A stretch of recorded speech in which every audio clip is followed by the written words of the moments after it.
40. Go and buy 6 of them. Go and buy 6 of them and smash them out of the park. You gotta love it. Oh, dearie me. Anyway, welcome in, Mighty. Welcome in, Dealbreaker. Coop, we are here. Jareen is in as well. We've got me in. And we will have a few others. So we've got a roundup today of what's going on in Serie A as well with our Italian correspondent, Pierluigi Sean himself. We've then got, obviously, a little look at what's going on today. So football scores. I know there was one going on earlier. There was was it Spurs? Yeah, Spurs against Wolfsberger. Not Yes, the Wolfsburg of Germany. Wolfsberger of somewhere else. Austria. Somewhere not important. Austria, I think it is. Yeah, and they won 4-0. Oh, was it? I knew it was 1-0. Yeah. I knew it was 1-0 when I was going to do shopping. 8-1 on aggregate. At 9-1 on aggregate. 8-1. 8-1 on aggregate. So 3-0 then, because they won 5-1 first game, didn't they? No, 4-1. 4-1. Okay, cool. Fair enough. Yeah. Dele Alli apparently scored an absolute ping. Apparently he was star of the show. Bale got one. Vinicius got 2. Who? Carlos Vinicius. Okay, cool. Fair enough. Yeah, he got 2. So yeah. Nice. Any other games? Any other pretending they're in the Champions League by playing a Europa League game on a Wednesday night? Yeah, well, yeah. Bless them. Bless them, trying to big themselves up. Any other early kickoffs? Yeah, we've got 3 in the Championship. It's half time in the 7 o'clocks. So Barnsley are 1 up against Stoke. Brentford are 1-0 up against Sheffield Wednesday. And Swansea and Coventry are 0-0. And a couple of other Championship games that have just kicked off. Blackburn against Watford. Yep. Bournemouth, Cardiff, and Preston QPR. And they are all 0-0. Nice. The Championship was shit yesterday. Was it? I'm not happy. I'm not happy about it. Do you know what? I have given Pano at Reading a lot of praise this season. He's come in and I've constantly said Reading had a decent squad. They just had a manager who couldn't pick the right team. And what I'm witnessing lately is I've just realised, I've just seen myself in the reflection here. And I just want to point out to people that the t-shirt I'm wearing is a Zelda one. Because I just realised when sat like that, it looked like I had a cock pointing at my face. I mean, that's just where your mind is, I guess, because I didn't think that at all. Yeah. So, Dan, how are you, my friend? I hope you're well. Welcome in. So, yeah, yesterday, 1-0 down, 4 minutes into the second half against Wycombe. Bottom of the league, Wycombe. Bottom of the league, Wycombe. They have been getting some decent results lately. They've been pulling it together. I'm hoping Dealbreaker's still on. Wycombe is his local team. They're cut adrift at the bottom, though, mate, to be fair. Yeah, but even in that game, they're still 8 points off safety. It's better than a Reading shirt. Sorry, I couldn't resist. Right, where's Burnley? Open the floodgates now, Mighty. Where's Burnley? No one cares where Burnley are because no one supports Burnley ever. But yeah, so 49th minute we concede and there's no changes. Doesn't go for it. 69th minute, we're at Championship, mate. Take it, fair. Fair enough. 69th minute, they have a player sent off and we get a penalty, of which Lucas João hits the bar, so he's now missed 2 of his last 3 pens. We then proceed. Instead of going for it, he waits another 10 minutes till it was the 79th minute. He takes off our 2 most creative players, puts on Sam Baldock, who's not scored in about 2 years, and George Puskas, who admittedly is a good player, but he's left on Alpha Semedo, who isn't a creative player. So he's taken off the 2 creative players, put on 3 strikers. There's no creativity. No one's going to create anything. And then you get beat 1-0. And then Reading give away a penalty in the 80th minute. Luckily, Raphael saves it. Yeah, because it makes all the difference. But it didn't make any difference. Exactly. But you kind of look at, well, I say luckily, if Reading had then come back, it gave them an opportunity to still get back in. But if you're 1-0 down to the team at the bottom of the table, it doesn't matter whether you lose 2-0 or whether you push in and get a result out of it. You're 1-0 down. It's not like Reading were dominating the game in terms of chances and shots and things like that. I had a big issue when we had Yap Stam there. It wasn't a great pen. Is this you calling for his head now? For his job? No, not at all. Are you going to come in from Gil Vicente and take over the reins? Not with the results I've been getting at Gil Vicente lately, I ain't. It wasn't a great pen. It was very casual. But the last time he went to the kick and he didn't catch it well. So he went for more power this time and he smashed it against the bar. It wasn't great. You're right. Or you talking about the Wickham one? Because the Wickham one was dreadful. He literally passed it to Raphael. Both. Yeah, fair enough. But when we had Yap Stam, there was no plan B. Pano seems to have a plan B, but he's reluctant to go at teams. Use it. Well, no, not even use it. Because the plan B can be... So, Reading, when Yap Stam was in charge, Reading had pass. But what happened in the second season was teams would push higher up the pitch against us. We'd lose the ball higher up the pitch and they'd be straight in on goal. Raphael is very good in stages, Mighty. He's made some absolute howlers this season. He was unreal last year, but he's made some howlers this year. But he's still very good. He's still arguably one of the better goalkeepers in the Championship.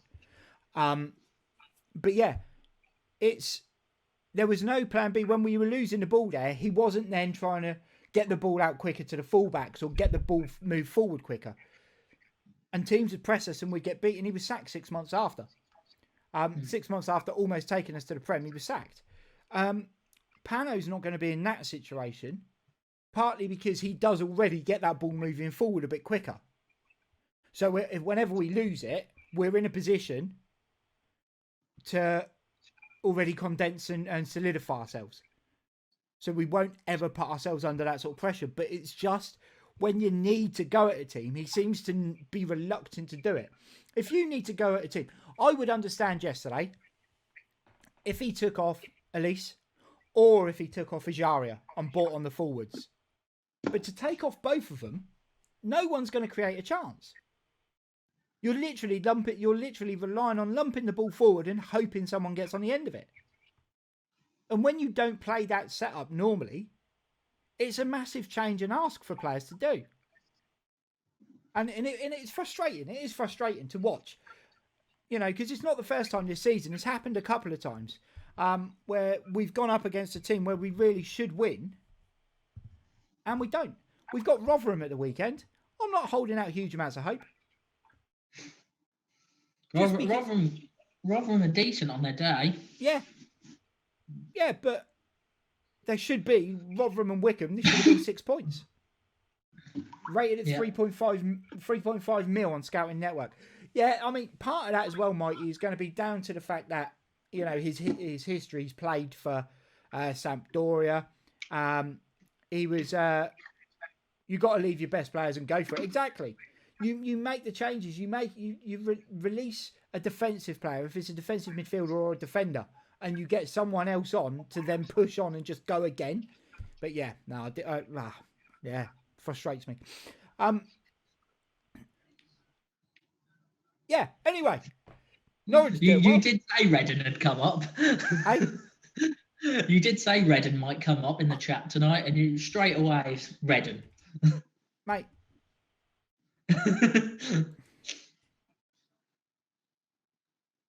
Hello, darkness, my old friend. I've come to talk with you again. And Saturday against Rotherham is definitely going to be a... Oh, shit. Here we go again. 100%. Is the other gentleman a Norwich fan? No. Yeah and no. He had a... Wait, did someone just call me a gentleman? Yeah, he'd never seen you before. Oh, dear. ChrisQoopmara is he's a Norwich season ticket holder, or was. I don't know. You're not now, are you? No, I still am. Oh, okay. So he is a Norwich season ticket holder for what it's worth. He technically owns a seat in the empty stadium, but he is an Arsenal fan. I could almost see the game from here if there's one on. Yeah, his apartment does almost look over Carrow Road. But yes, he is an Arsenal fan, a Norwich supporter, an Arsenal fan. So yeah, Norwich, what are they, 10 points clear now? They are. Swansea obviously got 3, after tonight, 2 games in hand. Can Swansea go top then? No, they can close if they win all 3 of their games in hand. They can close the gap to 1 point. Oh, of course, 9 points. Sorry, yeah. Yeah. So, but on the championship table, I was actually looking where you and Reading and Bournemouth are, and I've noticed that obviously Bournemouth can go above you tonight if they win. Yeah, we're 5th still. Yeah. Pardon? We're still 5th at the moment, aren't we? At the moment, yeah. But I also noticed that in 14th place, a QPR. Yeah. And you're 11 points ahead of them, and they've also got 3 games in hand. Wow. So. Bloody hell, that's impressive. Barnsley have also picked up. We did have an 8-point gap over Middlesbrough, and then we lost to Middlesbrough, and then obviously we lost again last night. I think if we'd won yesterday, it would have put us 3 points behind the top 2. So, yeah, the pressure's on. I've constantly said, if Reading go up, it'd be great because we would keep our players that we want to keep. They'd all stay for another season. But I also think if we went up, we would probably get spanked fairly regularly. And I don't think any of those players would stay beyond, or I don't think many of them would stay beyond January if that was happening. I think you do a bit of a lead. So I reckon you'd be quite exciting to watch in games, because I think if you play, you could turn some of the weaker teams over, like in a big way. Yeah, maybe. But then obviously there's also the point that teams like City, Liverpool, Chelsea would probably turn up and absolutely batter you. Yeah. Do you have backing though? We do. Yeah, we do. We've got a Chinese businessman in charge. You can't come up and not spend now. No, that's very true. You've got to be able to go and spend some cash. And I think that's one of the bonuses with Pano as well. He's got a lot of contacts. He spent a chunk of time at Atletico and he's still highly thought of there. He was in Serbia as the under-21s manager and won the Euro under-21s or Euro under-20s tournament with the Serbian youth setup. So, he's highly thought of around the place and he's got a lot of contacts. But you can still go and buy people and it'd be dud.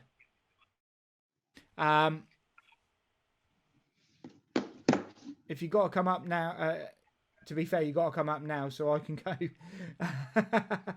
to Reading. That's true. I don't live in Reading anymore, but yeah, Reading's got a great stadium. Beautiful stadium. I'll be honest, Mighty, as well. If you could avoid going, I probably would. Bit of a hole. That's why I don't live there anymore.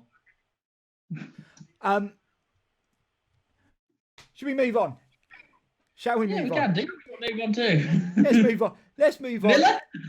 Oh God. Well, Villa's fine. The weekend result against Leicester for Villa was fine.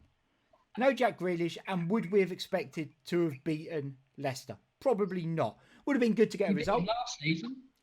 Yeah. But I think beat in the semi-final last season, didn't you? And that was too late.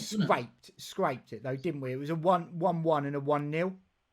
Yeah, but you were a lot worse last season. Yeah, it's true. Run down the touchline when we score. Yeah. I'd be looking for you, mate. I'd be keeping an eye. Motherfucker. Probably more entertaining than watching Reading. It probably would be actually. Yeah, Villa.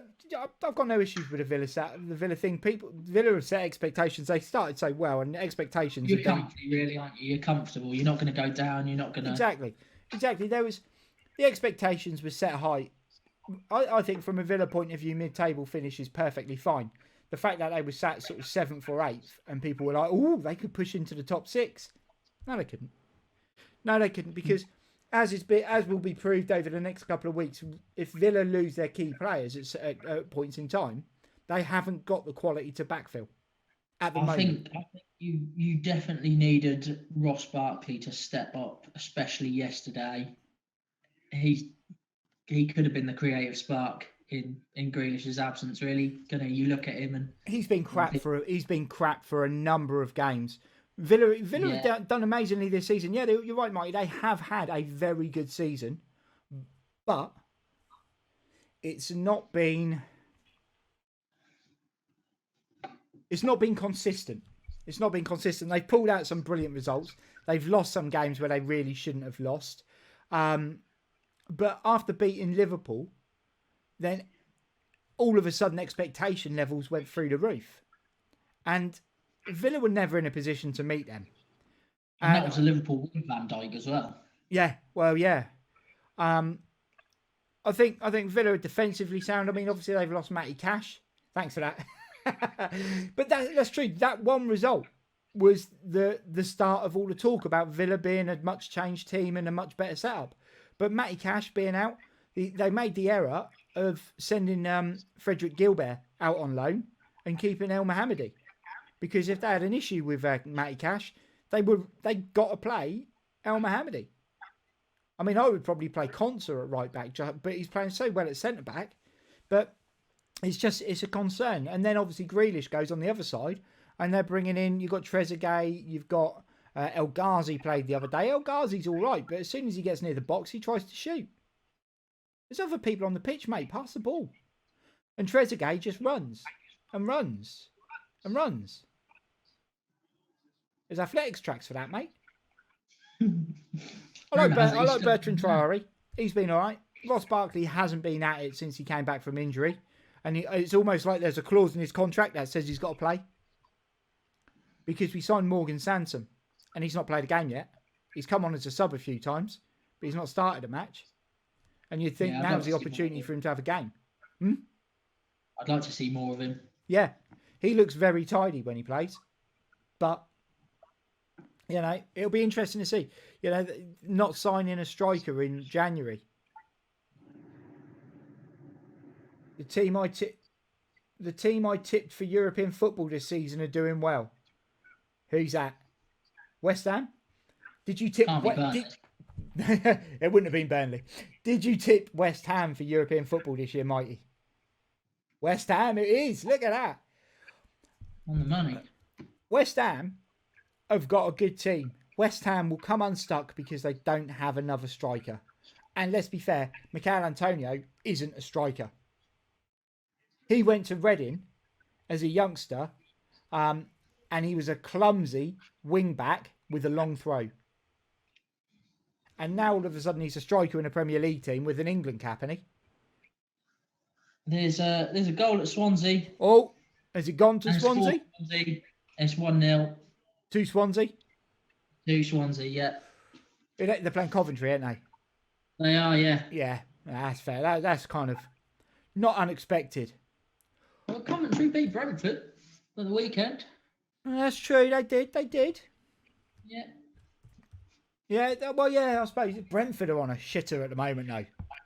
They're winning at the moment, though, aren't they? So, are they? Is that 1-0? Yeah, 1-0 against Wednesday. Okay. Hockey docky. Well, I think now is probably a good time for us to move on. Deitch linked with Palace in the summer. I don't see. Oh, mate, that job, that Palace job is made for Eddie Howe. Haven't Burnley just been taken over as well? Yeah, I think so. There's been a buyout, haven't they?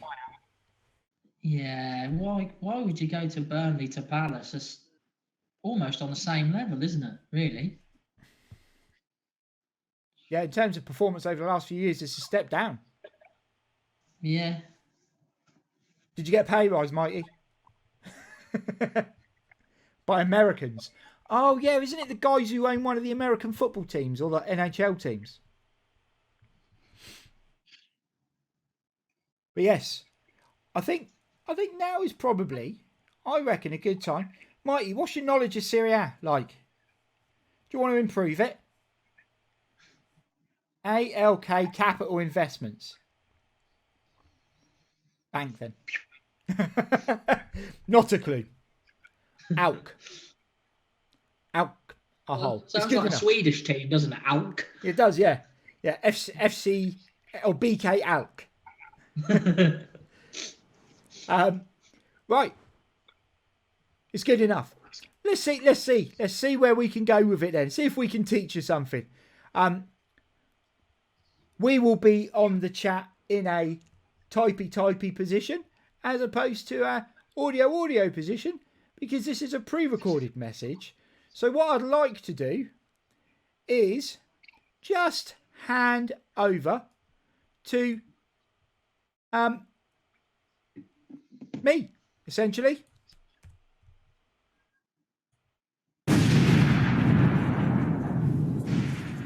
Okay, thanks for the handover. So, we are back again with our Serie A guru, Sean himself. Welcome back, Sean. I hope you're well. I hope you've been good since we last spoke for transfer deadline day. Yeah. How's things, my man? All is very well, thank you. Yeah, all is very well. Just dipping my toes back into the world of Twitch, and it's always a pleasure to be back on the Down the Local with yourself. Cool. Yes, what we will do as well, guys, on Down the Local, we'll drop a little bit of a link in for Sean's new stuff on Twitch. But in the meantime, Serie A, what's been occurring? Oh, well, it's been very interesting. I mean, obviously, it's really hottened up at the top after AC Milan fell to a shambolic defeat away at Spezia last weekend. So yes, I saw that. That was going down 2-0. Yes. For Stefano Pioli's men, it didn't look good at all. Kind of reminiscent of a team that seemed to be running out of legs a little bit. I mean, we talked about it obviously on the deadline day show that Milan just starting to have a few players kind of going off the boil, lacking a bit of inspiration. Obviously, Ibrahimovic hasn't quite been hitting the back of the net as much as obviously before he had his injury. So it was more of the same. Obviously, coming into today's game against Internazionale at 2 p.m. UK time, it could not have been a worse time, really, after having their confidence dented away at Spezia. Yeah, and seeing the result from that game as well, it really it wouldn't have done them any more favours. It finished 3-0 at the San Siro. Yeah, 3-0. So, yeah, Inter Milan, obviously, off the back of that result last weekend for Milan, they managed to go top of Serie A. So they dethroned Milan. So, as you say, it was terrible timing, really, for the Milan derby to come about. And, yeah, they got put to the sword, really. Lautaro Martinez putting them 1-0 up after 5 minutes was just, a sign of things to come, really. And the whole of the first half, Inter Milan dominated. In the second half, Milan really kind of started to come to life a bit, despite being 2-0 down. The first 5 minutes was all AC Milan. It was a one-on-one duel, really, with Ibrahimovic and Sami Handanovic in the Milan goal, and he made a couple of absolutely fantastic saves to deny them getting back into the game, really. But as you say, yeah, the two first half goals from Lautaro Martinez was then the final nail in the coffin was when Romelu Lukaku scored a fantastic solo goal in the second half. So it leaves Milan 4 points behind. So they've obviously got that one, that 1 win gap now for Inter at the top, and quite interestingly, looking at the table now, Inter Milan are now 10 points ahead of third place Roma, who do have a game in hand, but you can see Inter Milan are really starting to stretch their legs now. Yeah, and seeing a stat that came up as well after that game, Lukaku's the first Inter player to score in 4 consecutive Milan derbies since Benito Lorenzi in 1950. Yeah, 1950, when that's pre 3 points for a win. Yes, a long way before the 3 points for a win. I think 3 points for a win only came in the 90s in Serie A as well. It's which you kind of put that. I mean, as long as I've known football, it's always been 3 points for a win. So when you say that it's pre that, I think wow, that's a long-standing record. And I mean, when you think of some of the attacking players that Inter have had for periods of time over the last 70 years. It's unreal that Lukaku's, because they would have only have needed to play for 2 seasons to have played 4 Milan derbies as a minimum. So for Lukaku to be the first one to score into consecutive ones is absolutely massive. Yeah, huge. I mean, and obviously we have to, once again take into account, the great Ronaldo was there for a couple of seasons, and and obviously didn't. And I mean, even when you think in the Jose Mourinho all dominating Inter Milan, you had Diego Milito and people like that who were scoring goals left, right, and centre, but obviously not in 4 consecutive Milan derbies. I found that really shocking. I mean, even going back further, Baggio was there for a period of time, and Klinsmann, Christian Vieri. Vieri, I mean, all of these greats, and it's I was more shocked by that than I was the result. So I mean, it's fascinating, isn't it? Really, so much to that game. Moving down, so obviously Milan looking as though it could be a bit of a struggle. 2 defeats in a row, still 6 points clear though. Still 6 points obviously of Roma, who go into a game this evening. So full of confidence, looking like I think they're going to take 3 points this afternoon. So I think we'll see that gap be shrunk down to a mere 3 points. Yeah, who are Roma playing this evening? I should have kept that on my notes, but I didn't because I'm let me just idiot. check. They are away at Benevento. Benevento. Notes, yes, but it's on my second page. So Benevento, who are sat at the bottom end of the table, but actually points wise are doing all right. Yeah, pretty safe really. They're 9 points clear of 18th place, which is currently situated by Calgary. And Benevento are one of those teams. They on their day they can turn up and pull a result out of the hat. So they've had a bit of a dip in form lately, but I mean the bottom 5 sides have all had a bit of a dip in form. Torino have kind of been the only ones that kind of stayed steadfast, really drawing a lot of games recently. So they're kind of chipping away, putting points on the board, which is the difference really between them, Crotone, Parma, and Calgary. Yes, indeed. So looking sort of a little bit further, so obviously we've got Roma in third, joint on points at the moment with their fellow Rome compatriots. Although, as you say, Roma have got that game tonight. Juve dropping to 5th. Now, they have got 2 games in hand. Win those 2 games, they comfortably go back up into 3rd. But have they not had games going on? Has their games been called off? What's been happening there? For them to have that sort of drop and obviously have the games in hand now as well. Yeah, I believe one of those games is the match that was abandoned against Napoli earlier this season. Right. Whereby a lot of the Napoli staff and players come down with COVID-19, so they essentially didn't turn up for the game, which was awarded as a Juventus 3-0 win because Napoli didn't fulfill the fixture. But I believe that's been overturned now. So both of those teams have got a game in hand, effectively. Right. Okay. So Napoli are, once again, they're sat on 21 games, and Juventus and Napoli play tomorrow, I believe. Napoli are playing now. Oh, they're playing now. Sorry. Napoli are currently playing Atalanta, joint on points. Which I'd love to watch that. So, but I've got an even better job of sitting here talking to you. I was going to say we'll speed up. But that is 29 minutes in and 0-0 at the moment. So sort of looking through, obviously you've got Juve there, and as we just say, Napoli and Atalanta playing each other at the moment. Currently 6th and 7th in the table, bottom end of the table.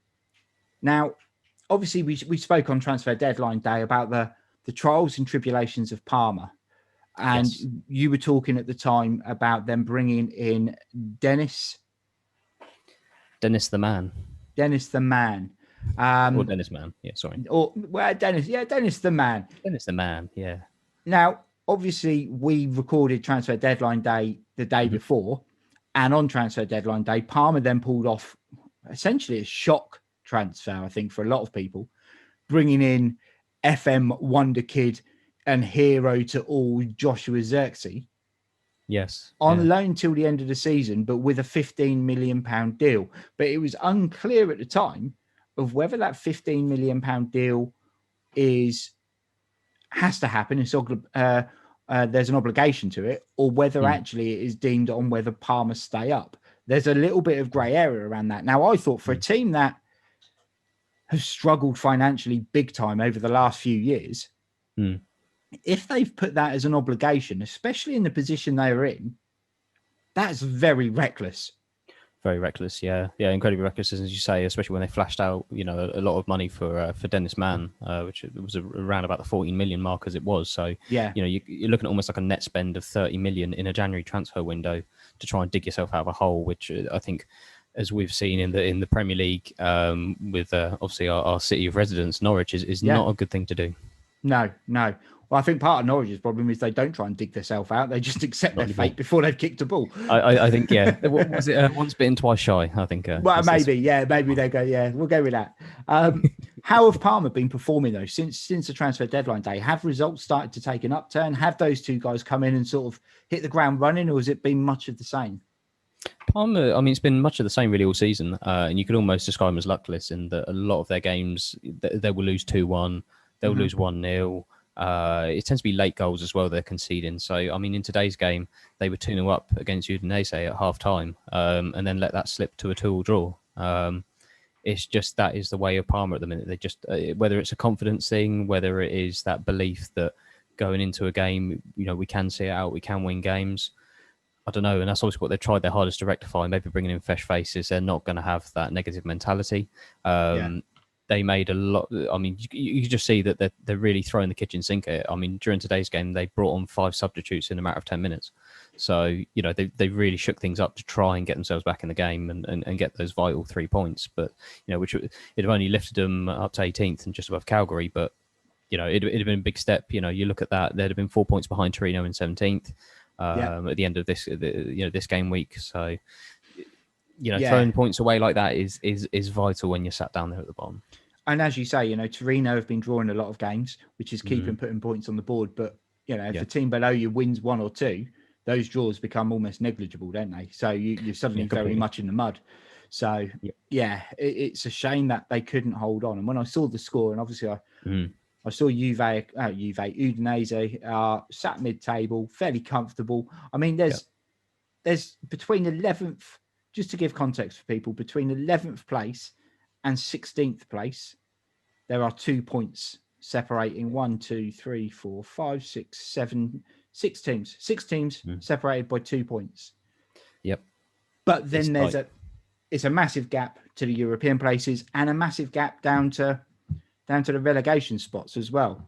There's quite a chasm really there that, as you say, from 10th to 7th, there's 10 points, So, but then as you say, you divide those 6 teams by a matter of 2 points. So it's really, it must be difficult for those teams sat in that kind of void there. Really have got nothing to play for the rest of this season. Unless they really hit a run of form, and somehow bridge that gap up to Atalanta in 7th. Yeah. But, I mean, looking at it, I would say, 11th place Genoa on 26 points are more likely to be looking over their shoulder at Cagliari and Parma, who are 18th, 19th on 15 and 14 points, than they are likely to be looking at the European places. And I mean, that says a lot.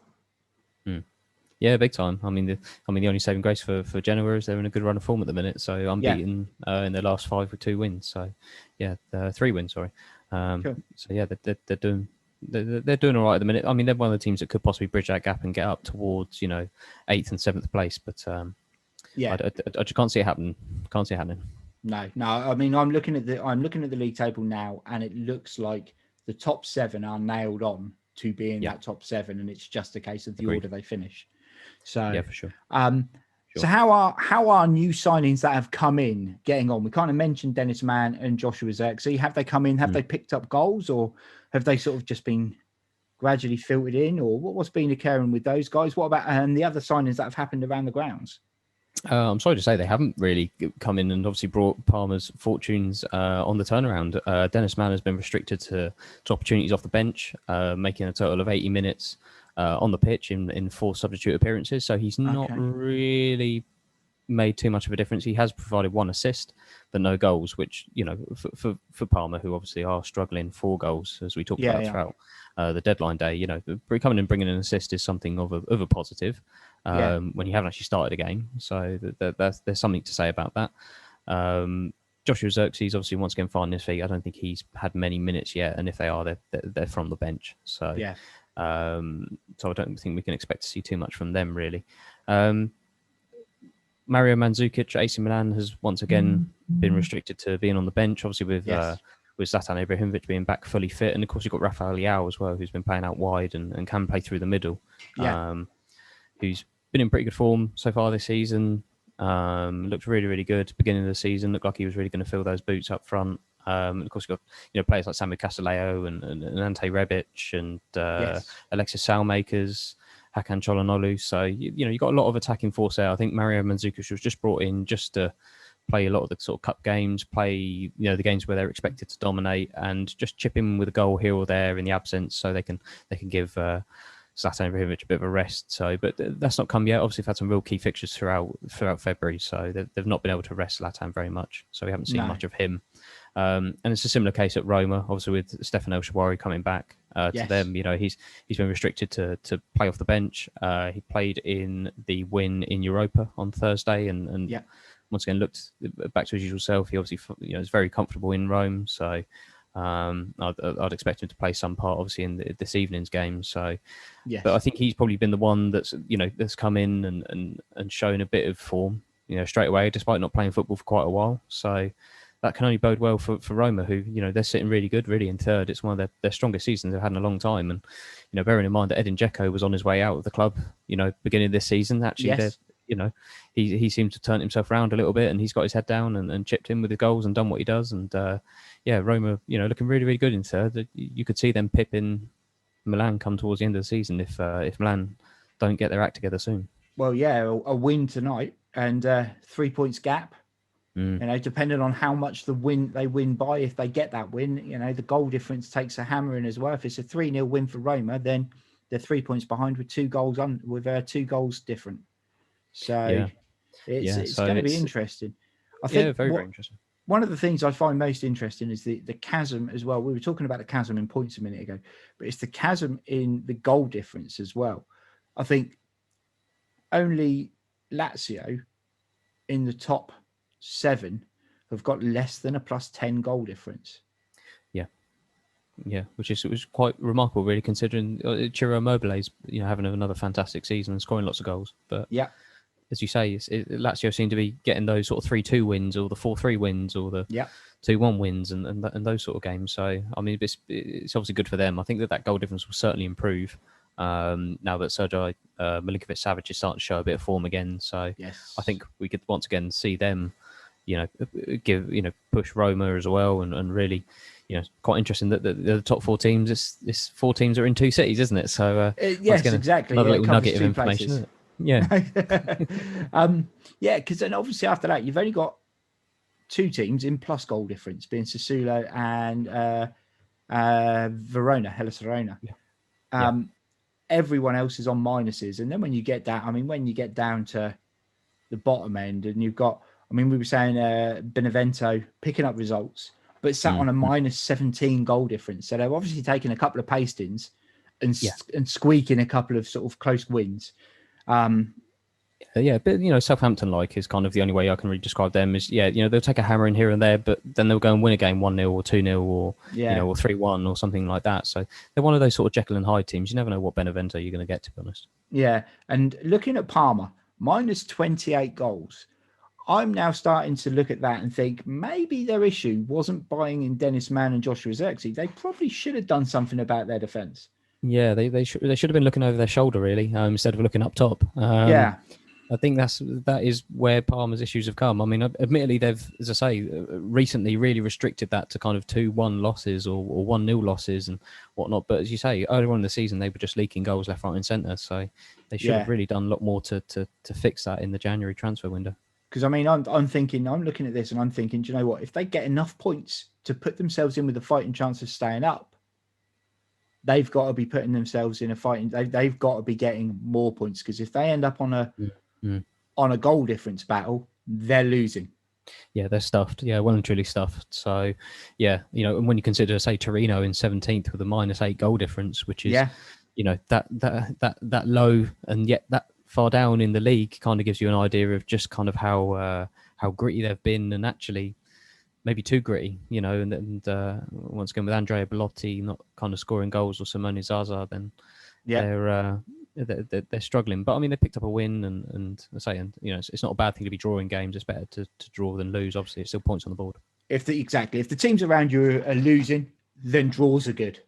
Yeah. They just have to be able to convert some of those draws into wins if the other teams do start to pick up. But so from experience, I mean, obviously we see in the Premier League and actually all leagues in England, the teams at the bottom of the table, when it really starts to get to the end of the season, they suddenly start picking up wins, and you'll see teams battle their way out. I think last season in the Championship, Luton were dead and buried and then won their last 5 games and stayed up on the last day of the season.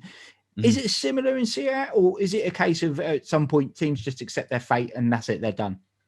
There tends to always be a whipping boy in Serie A, whether I say it is the likes of Benevento or a Crotone or a Spezia or someone like that. But as we can see in the league, you know, there will be a team that comes good, and if they can just stay up, then then they tend to push on. In the likes of Benevento, who once again were really struggling. I believe it was beginning of the season before last. Once again with the whipping boys, but they somehow found a turn of form towards the end of the season. I believe a memorable win over AC Milan was just galvanised their season, and they managed to stay up, which was absolutely phenomenal, because I think they had something ridiculous like 1 point after 15 games or something crazy like that. Absolutely crazy. But yeah, they managed to stay up. So it does happen. Probably less so, I think, in Serie A. But I think teams are, they don't tend to invest as much, or they look for those free transfers. Probably like the likes of me and you when we play Football Manager. When we get promoted into the Premier League, we don't go and splash the cash. We tend to look for a few freebies and bring in a bit of experience. So and that's what they tend to do in Serie A. And unfortunately, but bringing experience doesn't always work. So they tend to find you get a few leggy players, and that's maybe not what you need. No, fair enough. So it's not all done necessarily for those teams at the bottom. There could be a way out. So for sure. Final thing we're going to look at today then, Sean, is the top performing players at the moment, or not at the moment, but over the course of this season, because it was something we didn't really necessarily focus on transfer deadline day, but we kind of glossed over certain people. But who are the guys? Who are the guys banging in the goals? Who are the people who are sort of lighting up Serie A this season? Geez, over the course of the season, I mean, there's been a few that, obviously Zlatan Ibrahimovic, beginning of the season looked absolutely phenomenal. Was scoring goals for fun and really did bring a lot of joy to the Rossoneri. But with Hakan Çalhanoğlu, playing behind him, he once again really just seemed to click. Beginning of this season. It's tailed off, and so has Zlatan tailed off. I think that was obviously due to injuries and COVID and things like that. So, but you'd have certainly said beginning of the season they looked absolutely phenomenal, and Inter Milan were just struggling beginning of the season. They once again didn't seem to quite click. But now they've hit their stride. Lautaro Martinez looked he looked like a world beater today. He looked phenomenal. Romelu Lukaku has looked phenomenal in every game. Every Serie A game I've watched, he's been absolutely outstanding. He's been absolutely brilliant. He can do everything, and it's a shame we obviously didn't see that in the Premier League with Manchester United. We did see it at West Brom. And Everton, but we just didn't see it at Manchester United and Chelsea, sadly. But in that Inter Milan side, he just bullies people. He strips players for pace, which is something he never done at Manchester United. Very rarely. Sorry, I mean, he scored a fantastic goal against PSG where he did just absolutely tear them apart with his pace, and just seeing him do that in Serie A is just absolutely phenomenal, and it's no surprise that he's top of the goal scoring charts. Obviously, the well-known Chris Ronald is still doing his thing. In a really, really struggling Juventus side, in a very, very, very poor Juventus side, probably one of the worst I've seen. Since I've been watching Serie A, they look terrible. It wouldn't surprise me if they don't make the Champions League this season. Little bit. I think that they will go out against Porto. After watching them in midweek, they're just it's such a kind of clueless sort of way of playing. It seems they it's a team that has no DNA in it. Almost, they don't know how they want to play.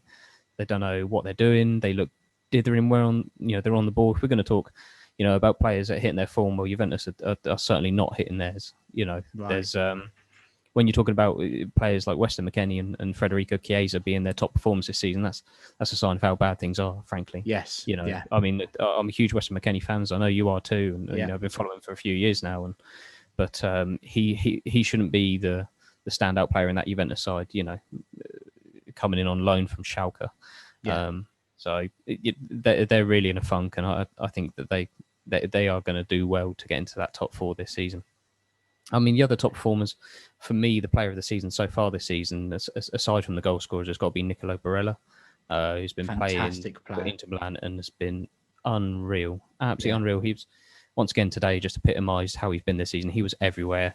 He was making key passes. He was getting back defending, winning headers, doing the dirty work. He was phenomenal, absolutely phenomenal. And he, once again, like Lukaku, he's been phenomenal all season. So it'd be a shame, I think, if Lukaku walks away with the player of the season there, because he's just Barella's been the one that's galvanised that side. So and another name that I mentioned earlier on is Sergej Milinkovic-Savic, who's just come into a bit of form recently, and we know how good he is. He's gone off the boil for the last season and a half. So had a hideous injury, didn't he?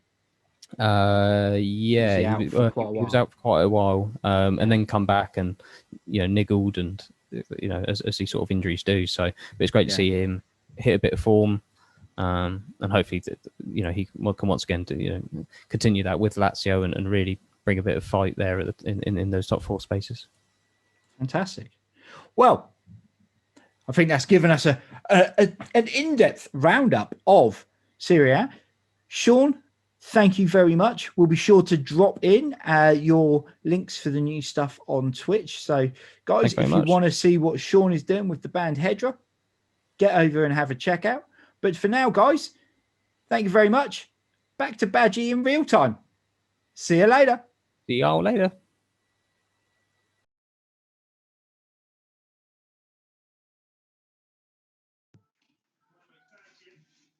There we go. Little roundup on Serie A. Learn something, Keep? Always learning. Always learning. Yeah.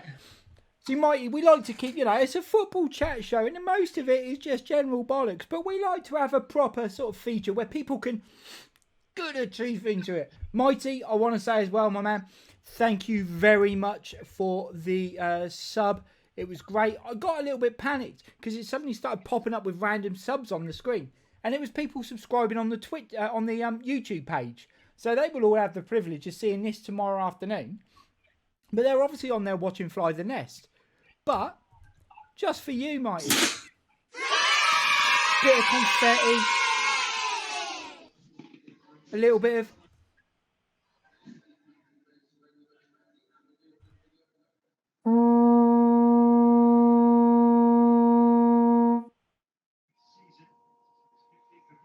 I'll be honest, that wasn't what I thought it was going to be.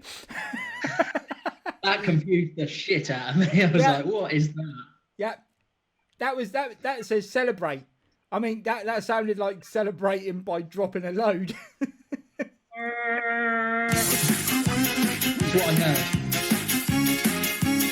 You're number 1. There we go. My old team Dynamo are in financial trouble. Are they? In what way? As in running the risk of going out of business, or what Dynamo is that? Bucharest. Okay. Which Dynamo did you think? Well, it could have been Kiev or. Oh yeah, no, I know. Not spelled like that. Someone else. It would have been Dynamo Zagreb. Although they're not Dynamo Zagreb anymore, are they? They're Croatia Zagreb. Oh, are they? Yeah. Is that Dynamo Budapest? Possibly. Yeah. Lots of dynamos. Place will blow up so many. he will guess. So many dynamos. I'm surprised that we're not all just battery powered. They're probably all in financial trouble, to be fair. Yeah. It says we know about it. We know so about take this your one. pick. We know about this one. Yeah. Ah, God. Right. Coop. I think it's that time. Do you want some score updates first? Should we do some score updates? Yeah, there's obviously some scores. Dynamo Bucharest. Go for some score updates. What's been happening? There's a massive one in the Championship at half-time. It's Bournemouth 0, Cardiff 2, and that puts Cardiff in the top 6 and knocks Bournemouth down to 7th. And that's only half-time. Other scores. From my point of view, we could do with Bournemouth winning that. Well, just to build a gap. Yeah. Yeah. I want Cardiff catching up. Too many teams around us makes me nervous. Yeah. QPR will be up there soon. So other scores. Barnsley are still 1 up against Stoke. Brentford are 3 up against Sheffield Wednesday. So they seem to be That's a done deal. back at it. Blackburn are losing 2-1 to Watford. Okay. And Boston and QPR is 0-0, and that's a half-time one. 2 Champions League games going on. Atalanta and Real Madrid is 0-0. So I presume that wasn't tonight you spoke to Sean, because Atalanta are against Real Madrid tonight. Yeah, no, that was on. It was Sunday. The interview with Sean. So yeah, Atalanta Napoli played on Sunday. I think it was a 0-0 draw. It ended as well. No, it's 4-2. Oh, was it? Atlanta. What was the one? Yeah. Oh no, it was the Benevento Roma one. and Roma Yeah. was 0-0. Yeah. And Manchester City are 1 against Go on, sorry. Mönchengladbach. Say again. Man City are 1 up against Mönchengladbach. They've scored. Okay, so I was having a quick look while Sean was doing while we were listening to me and Sean, and Atalanta had a player sent off after 17 minutes. Wow. So they are going to be all out defence, I would imagine. Well, and as they Real sold, Madrid are great, haven't they? yeah, but equally they sold their best attacking player, didn't they, Atalanta? So the chances are they're going to be all out defence anyway. Just on the Atalanta Real Madrid game, I was looking at the Real Madrid lineup earlier. Yeah. And I said, oh, sorry, I thought there was a goal. I thought Coventry had just equalised. All right, Cammy. Yeah. So yeah, I was looking at the Atalanta Real Madrid game earlier. I was looking at the lineups, and just Real Madrid's a strong starting 11, but their bench, and I'll read through it for you. So the goalkeeper is Andre Lunin. Now the rest of them, you've got hang on, I'll have to read these because I don't know them. Diego Altube, Hugo Duro, Victor Chust, Sergio Arribas, Mariano, Miguel Gutierrez, and Antonio Blanco. So Antonio Blanco I've heard of, but only via FM. But for a Real Madrid bench... Yeah, Mariano's the only one. Yeah. That is worrying times for Real Madrid. Or is it Zlatan saying, screw you? I'll pick the team I want to pick. They've got so many injuries at the moment anyway, haven't they? Hazard's injured again and things like that. This is better than Soccer Saturday. You confused me a little bit because you said Zlatan and not Zinedine. Sorry? Did I say Zlatan? Yeah. Yeah. He's next in charge there, that's why. On the nose. Yeah, it's because he's next in charge there, mate. Better than Soccer Saturday. Love it, Mighty. Yeah, do you know what? I don't disagree. It's not hard these days if he's in Soccer Saturday. Oh no, Soccer Saturday. I thought he meant Soccer AM. No, Soccer Saturday's crap. Yeah. They got rid of all the good people. Got rid of all the good people. Soccer AM's still alright, but only for the beat the bully thing. You've got Merson on there. He's quite funny. That's it. And who else is on there? They got love. Haven't they got Clinton Morrison on there? Yeah. Mate, I hear him on Talk Sport sometimes. He winds me up. And then, bruh. Mate, you're talking to Jim White. I'm sure Jim White hasn't got a clue what Clinton Morrison's saying 90% of the time. He's like, brap, brap, brap, brap. Yeah, but Jim White is Scottish, so... Yeah, but that's true. Clinton Morrison probably hasn't got a clue what Jim White's saying. They're just looking at each other, just... He is full on dick. He is full on dick.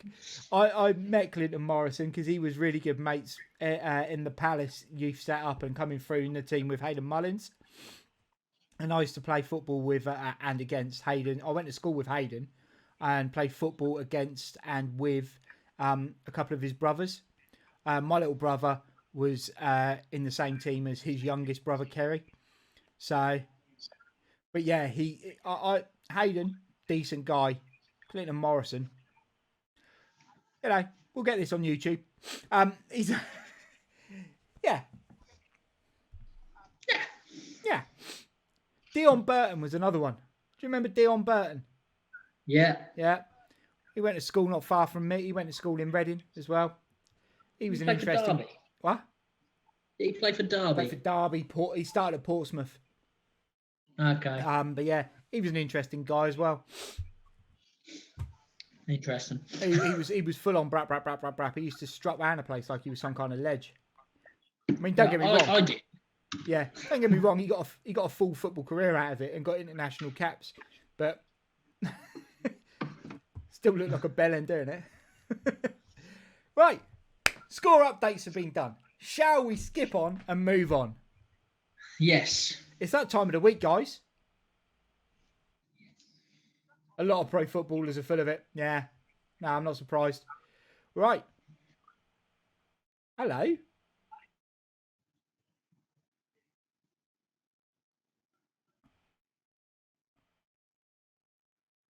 Knobhead of the week. Keep.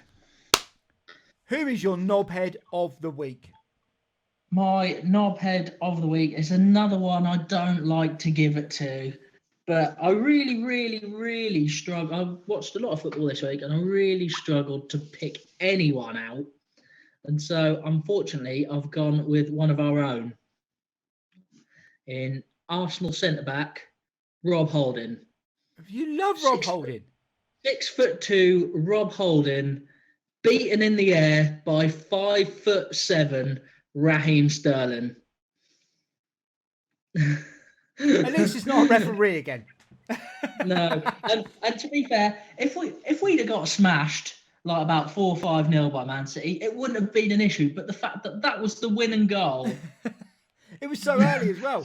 When they scored, I thought, oh mate, they're going to get turned over. And Allison could have won this so many times, and he has been saved. He has been saved. Unlike the ball, he has been saved so many times by Mike Dean, then by, was it Kevin Drysdale, and that so 2 referees won it, and now I mean, I was considering giving it to Timu Pukki after his penalty miss last night. That could have put Norwich 2-0 up, and then they went down the other end and equalised. But he did save himself by scoring another goal in that game. So yeah, I think the Allison one is now become a problem where it's expected. He's making so many cock-ups on such a regular basis. He no longer can be in with a shout of winning Knobhead of the Week because he keeps doing it. And we like variation. At some point, Jurgen Klopp gets it for picking him. At some point, yeah, he's not blessed with other choices in goal, though, is he?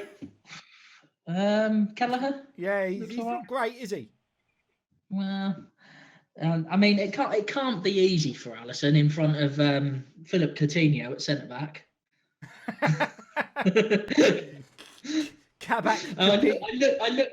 looked into the Philip Coutinho thing, and apparently he can't play for Barcelona now because of Barcelona's financial difficulties. That if he makes one more appearance, they have to pay Liverpool more money for him. Which also makes me think is why he's posing as Ozan Kabak, because Barcelona have probably just said, have him back. Kabak Coutinho.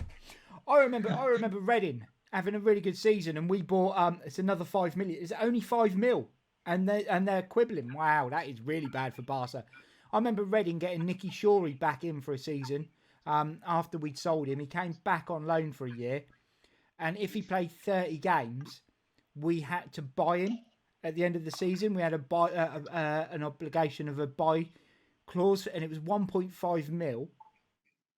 I think it was the season we were in, the last time we were in the Prem, and we decided after 29 games to not pick him for the remaining 9 and get relegated, as opposed to pick him and have a chance of staying up, but have to pay 1.5 million for him.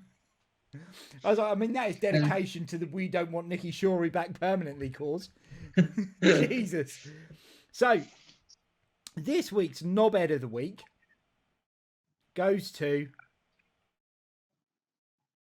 Rob Holding. And he's had such a great season. Stop it. You're trying to talk yourself out of it. No.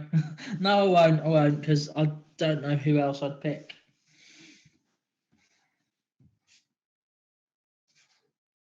Pardon?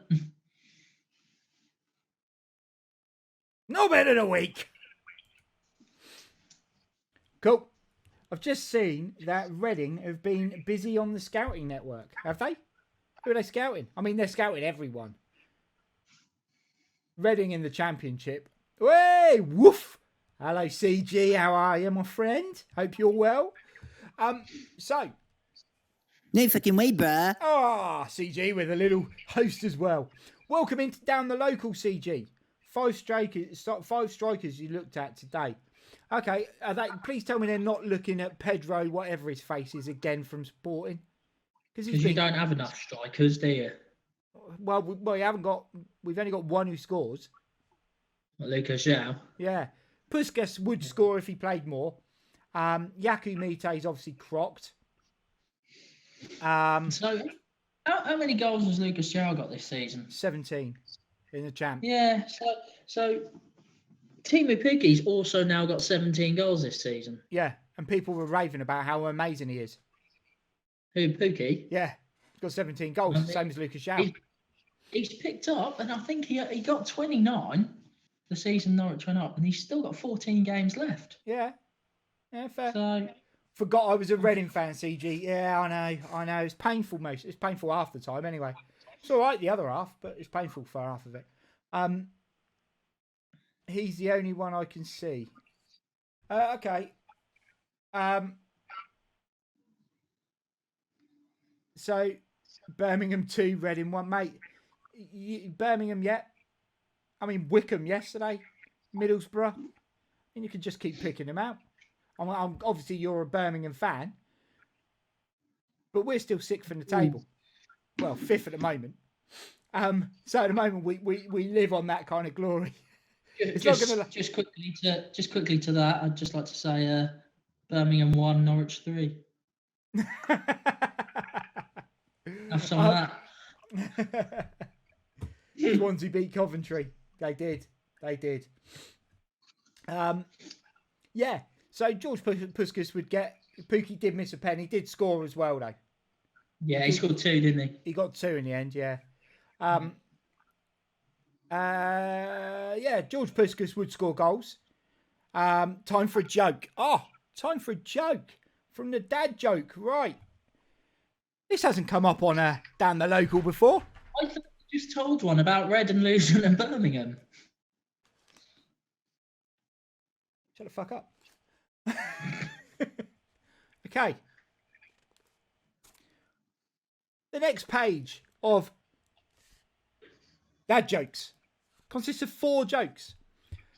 I say 4 jokes. They may be funny. You may get 1 laugh out of them.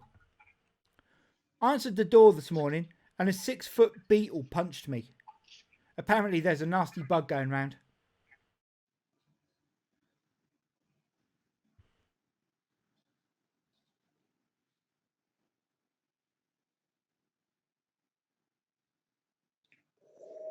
Hello, darkness, my old friend.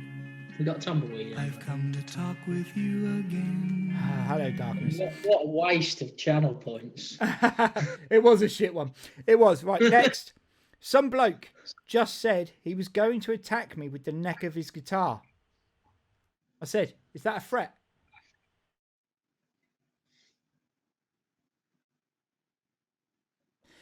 Yesterday, I saw a guy spill all of his Scrabble letters on the road. I asked him, what's the word on the street?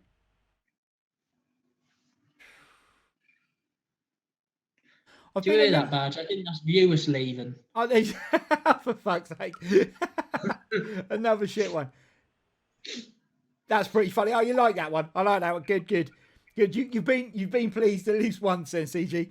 I've been a limo driver for 25 years and haven't had a single customer. All that time and nothing to show for it. I like that one. All that time and nothing to show for it. I mean, that's probably the best one. And I love a play on words. And it was crap.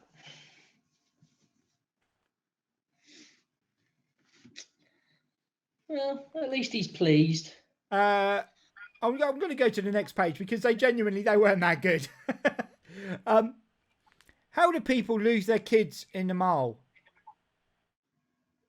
Seriously, any tips?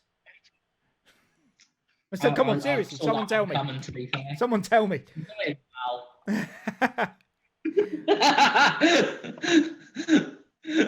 I'll go.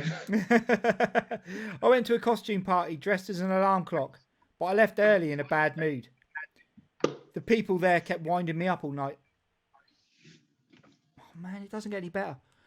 Okay, doctor, you have cancer, but we can treat it. Patient, what's the cure? Doctor, it's an 80s rock band fronted by Robert Smith, but let's try and stay focused. I like that one. That one's better. Yeah, it was all right. Moving on. We've done that page now. I've got 2 bad pages out of the way. How big's the book? Yeah, we've still got a long way to go, mate. Oh, good. We're that far through. We got that much left. Oh, good. I can't wait to hear that. We clear a page at a time. I have a dad joke of my own. Go on, CG.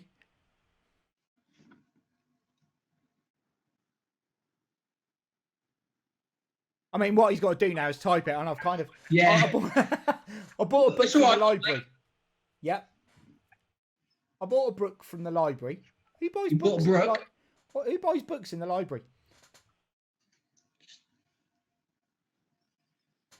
So I end up watching the reading game, and they end up losing.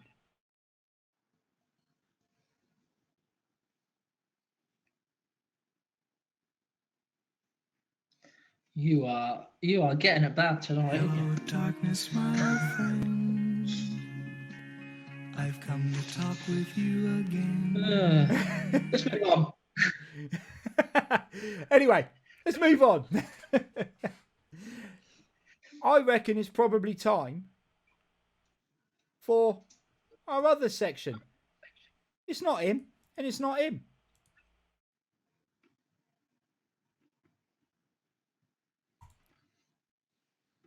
Bajies Bad eBay Buys of the week. This week, after last week, Romanian football. Do you know what, Mighty said yesterday, mate, I'm going to be doing that. I'm doing the draft again on Friday. I'm back in on the draft where it is the Balkan states, and now I know where they are. There will be some Romanian football there. Trust me. I'm going to try and get myself some sort of Romanian legend. I am going to try and sign myself Yanis Hadji. And hope he performs like his old man. And not like a Scottish League player. And if it doesn't work, I'll replace him with someone else. So, Bajies Bad eBay Buys of the week. So the first week, we had general cock-ups. For those of you who missed it, we had 3 shirts on eBay. There was a Beckham shirt being marketed as the Beckham Euro 96 shirt, in which he didn't play. He wasn't picked for the squad. There was a John Terry 6 shirt being marketed as the Euro 2008 European Championships shirt, which England didn't qualify for. And then remind me, Coop, what was the final one? Of course. It was the Bergkamp shirt from 98 World Cup with a number 10 on it when he wore number 8. Stupid people. Stupid people. Didn't even do any research and tried to flog a shirt. Stupid. Tried to flog a shirt. Last week, we had people just trying to milk something. We had a Norwich shirt from 1989, 1990. Not signed, not match worn, not nothing. And they wanted 195 quid for it. They wanted more than that. They wanted more than 195 quid because people started freaking betting on it. Bidding. You don't bet on it, do you? Well, I suppose it is a gamble, isn't it? I have many shirts on it. Not unsurprising, to be fair. I don't. I have to go and buy mine or win them, as I did with that one. But yeah, so last week we had the Norwich one. It got up to 220 quid, and it didn't sell, so it didn't meet a reserve. The fuck? What the fuck was the reserve? Exactly. And we also then had people trying to cream off of Maradona's death by advertising a Maradona kit for kids from the 1986 World Cup. What they done though was they made a really good error, or a really bad error, depending on which way. Good in the way that it was humorous, bad in the way that it was really bad. And they had a picture of Maradona wearing said kit during the World Cup in '86, and 28 isn't too many. No, it's not. 28's fine, mate. 28's a good number. I wish I was 28.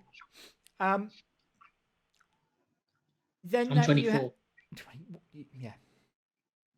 And then you had a picture of Maradona next to it, and the kits didn't match. So it was the most ridiculous advertising ploy ever. And then we had the glorious Manchester United jumper. That was a fit jumper. It was arguably the worst thing either of us have ever seen. I mean, like, ever seen. And it was 200 quid. And they happily advertised that. It was bootlegged. It wasn't even like a Man United. It was, oh my, right, I have to move on. Because this week's worse. You ready? I'm ready. Hit me.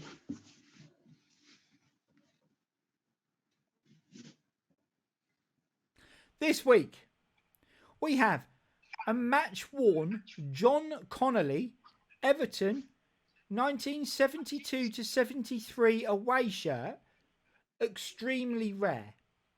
Right? How do we know it was match-worn? It's extremely rare, I get that. You probably couldn't buy replicas at that time, but there is no proof that it was match-worn.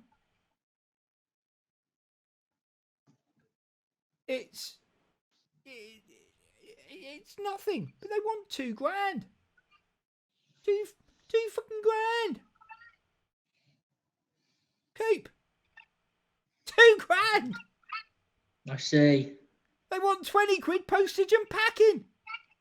It looks clean. Do you know what?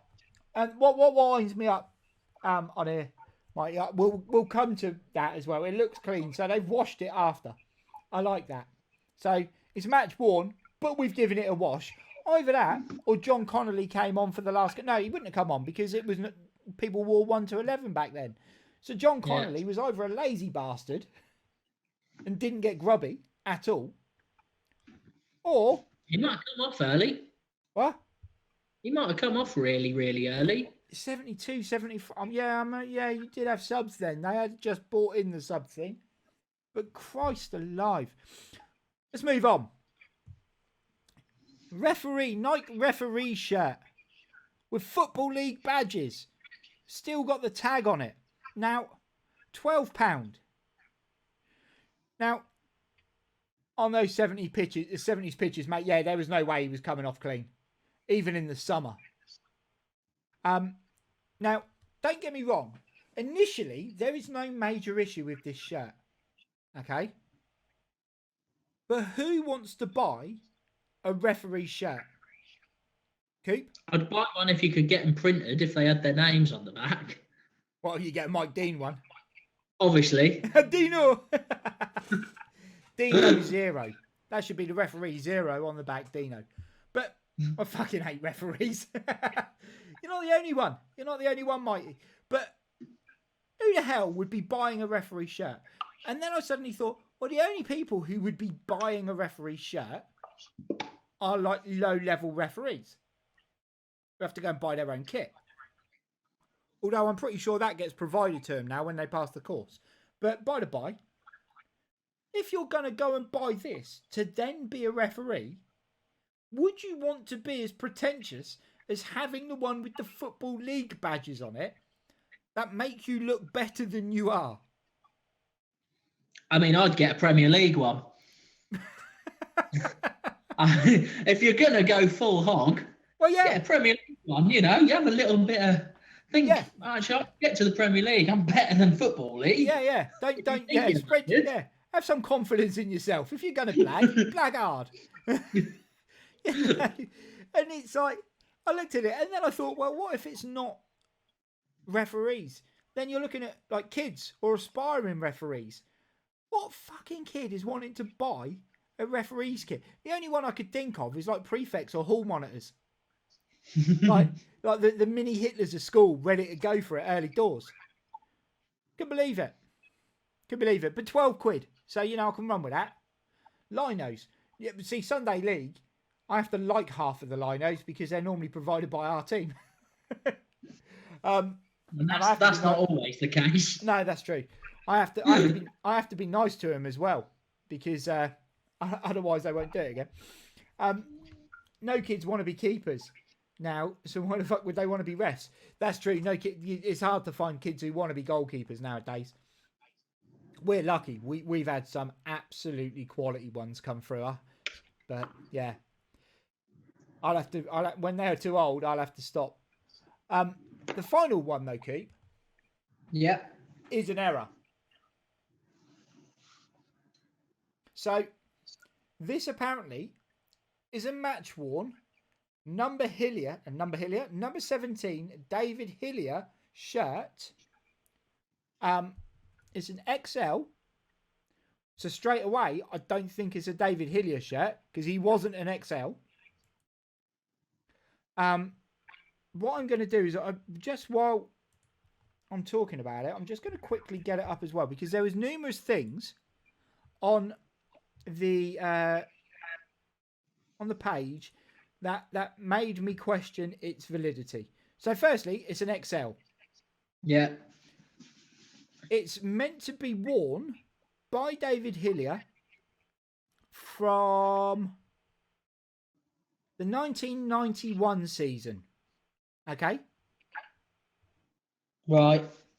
Now, there is a clear issue here.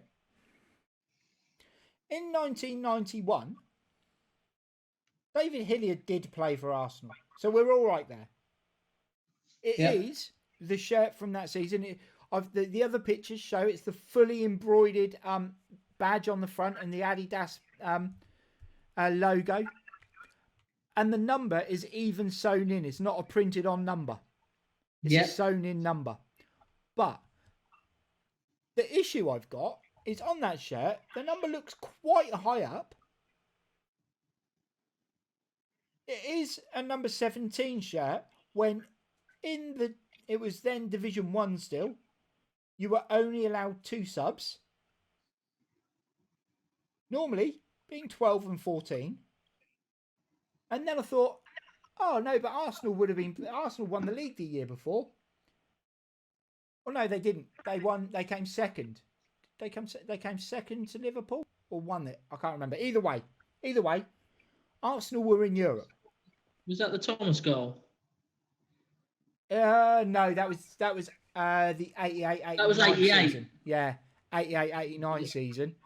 89-90, Liverpool won it. 1991, Arsenal won it. So yeah, so this would have been that season. So they were in the Champions League. They got beat by Benfica in the second round, I think. I looked into it.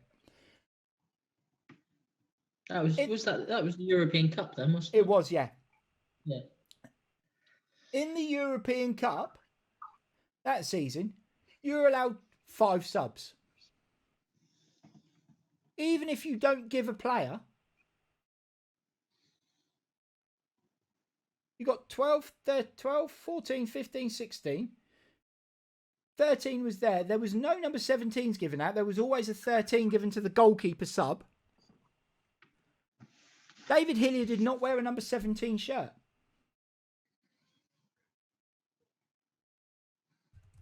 So, this is bullshit as well. I call bullshit. The thing is, though, this company is... I call bullshit. Arsenal FC match worn number 17 David Hillier shirt. Official and original Adidas shirt. Made in the UK. One of many shirts in my collection. Collected for years and years. XL. No. David Hillier was never an XL.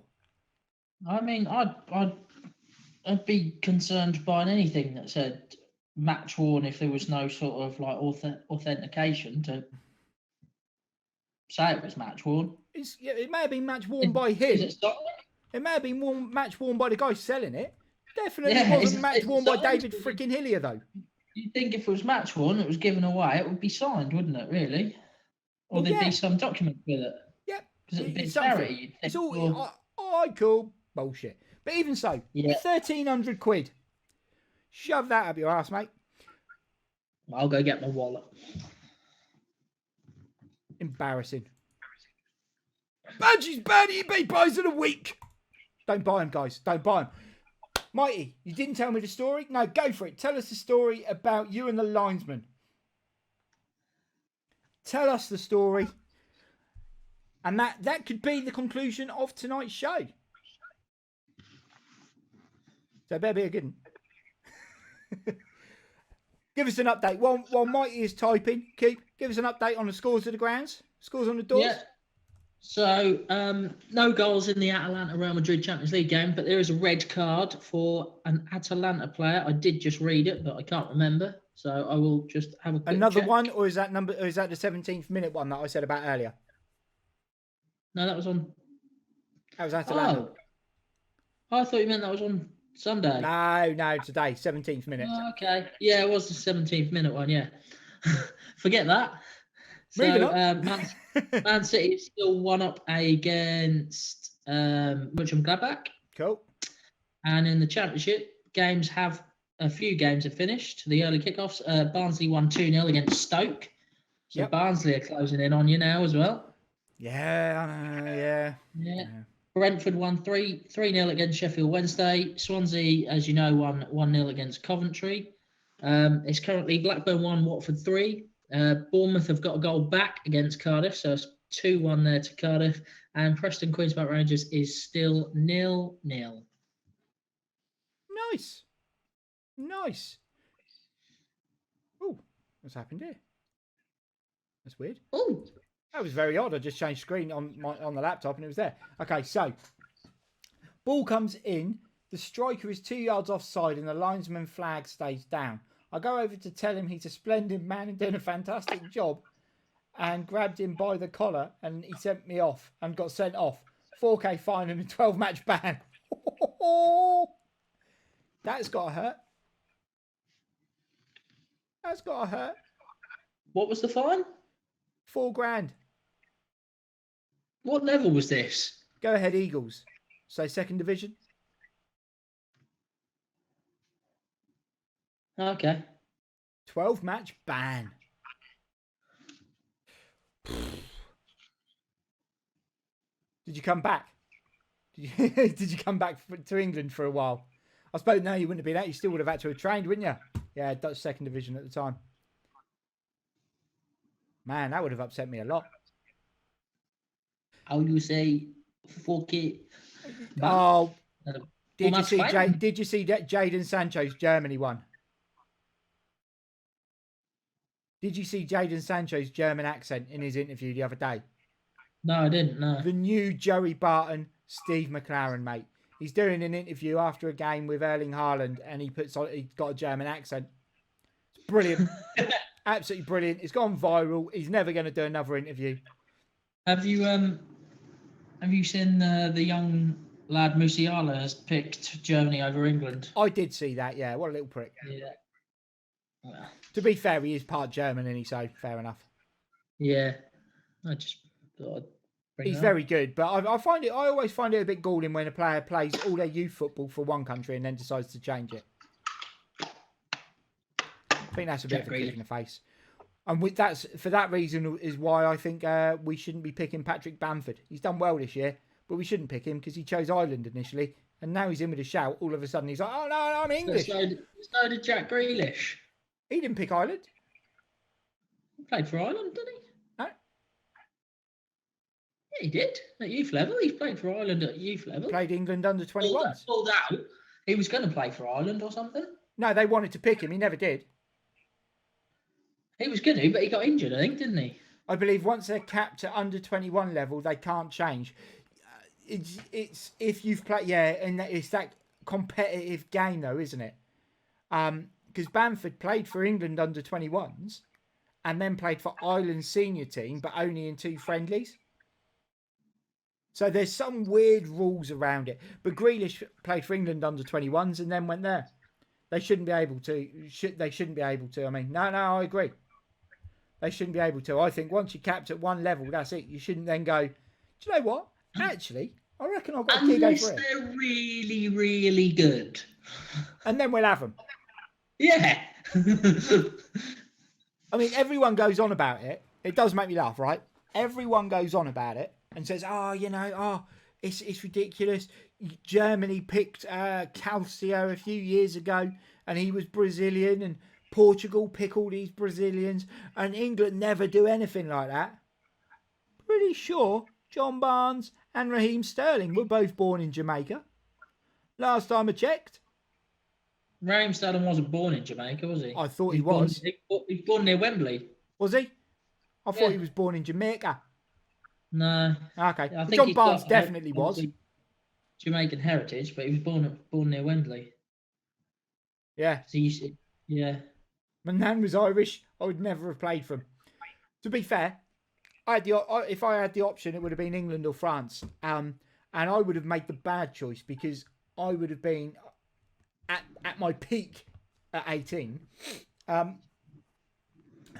would have picked France because they just won the World Cup. And they won it without an out-and-out striker because they had Christophe Dugarry and Stefan de Givache as their two main strikers. But what I then would have been is very much shit out of luck because come Euro 2000, they had Henry, Trezeguet and Viltord. So I would have made bad choices, man. Bad choices. Bad life choices. Bad badgy life choices. Bad badgy life choices. I mean, that could be a whole new programme, let alone a segment. You and me both. So, what we are going to do, Mighty, thank you very much for the sub, my friend. We are going to call it there. We have had a great little show, little bit of Serie A, little bit of Knobhead of the Week, little bit of Bajies Bad Ebay Buys, and we've been having a good chat around the football and what's happening. It's been a good one. Catch us both. We will be here again next Wednesday, where we will hopefully have Fabio, our Portuguese correspondent, giving us the update on Liga NOS. Here's hoping. I feel I should not be able to do that at the moment because Gil Vicente are crap. And it upsets me, and I wouldn't be able to talk about it without getting too angry. So we will hopefully have Fabio here. Guys, we're going to go on a quick raid. We will go and raid Sweet Left Foot, top lad. But until then, I will be back on tomorrow. Coop will be back next week with me. Go check out the Twitter, the YouTube, and the Insta. Say again, Coop. I'm going to go off and cry until next week. Cool. Have a good one, guys. Catch you all soon. Peace out.